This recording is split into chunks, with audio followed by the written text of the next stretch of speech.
అందరికీ నమస్కారం.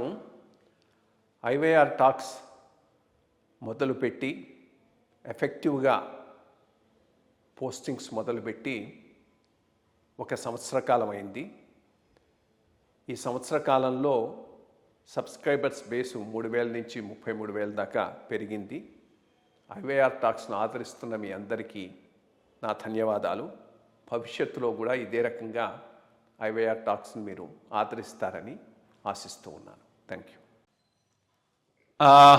You can say evolution, you can say deterioration, you can say స్టాండర్డ్స్లో వచ్చిన మార్పులు అనుకోవచ్చు.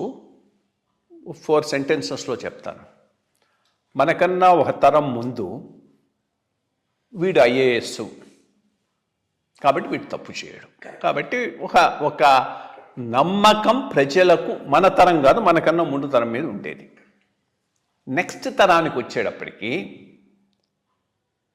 ఐఏఎస్లో వీళ్ళు ఈ 10 మంది ఆఫీసర్లు మంచి వాళ్ళు, వీళ్ళు తప్పులు చేయరు అని ఏదో కొంతమంది మీద ఇది ఉండేది.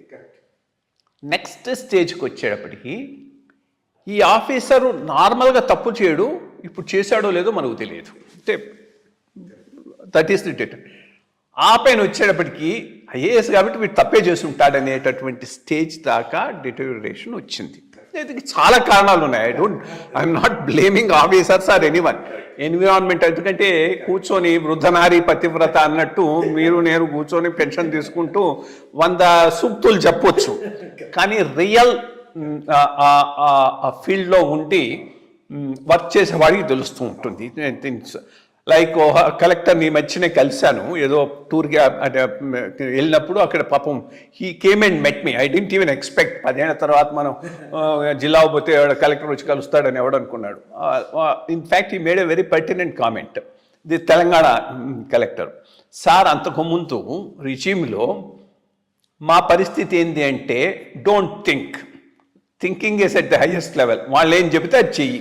సో దానికి మేము బాగా ట్యూన్ అయిపోయినాం. ఇప్పుడు సడన్గా వీళ్ళు మీరు కూడా ఆలోచించండి అంటున్నారు, మాకు ఆలోచించడం అర్థం కావట్లేదని చెప్పాడు. That's what he told me. So how situations are changing. Then there was a time when officers in very key post అట్లా కంటిన్యూ అయ్యేవాళ్ళు. రిజీమ్ చేంజ్ అయినా కంటిన్యూ అయ్యేవాడు. మనకు గ్రేటెస్ట్ ఎగ్జాంపుల్ ఎస్వి ప్రసాద్ గారు.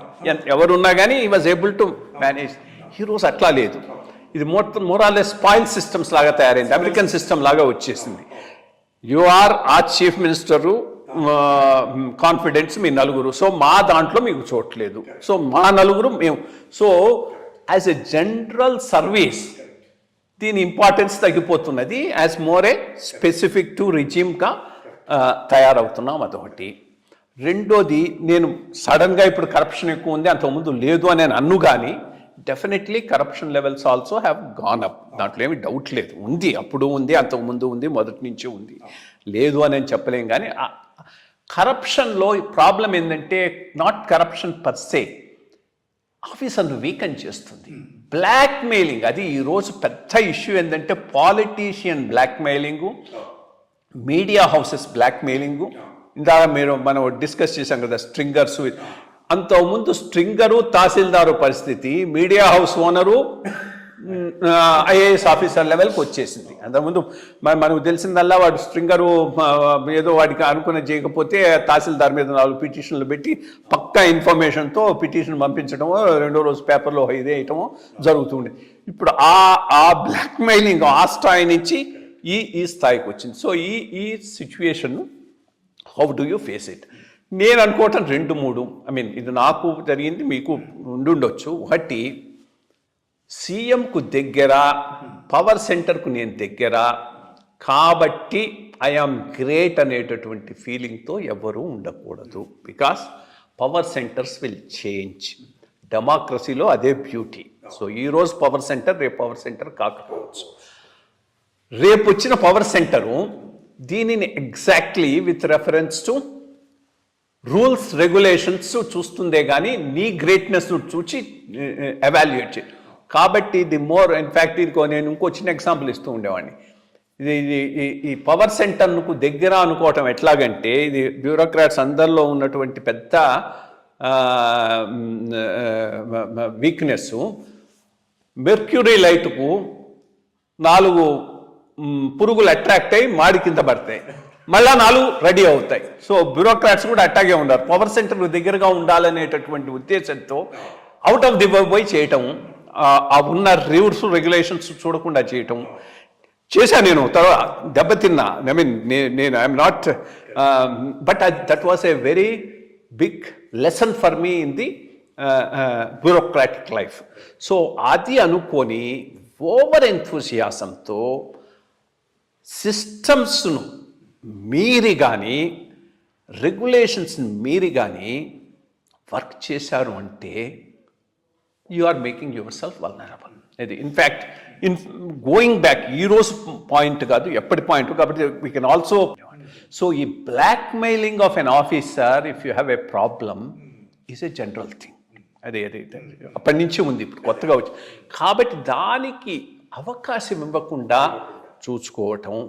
రెండోది, కోర్టులో కేసులు వచ్చాయనుకో, రేపు సపోర్ట్ చేసేవాడు ఎవరు లేడు. I mean lakhs and lakhs, crores and crores you have to pay if you have to engage A top class lawyer, whether it's worth it.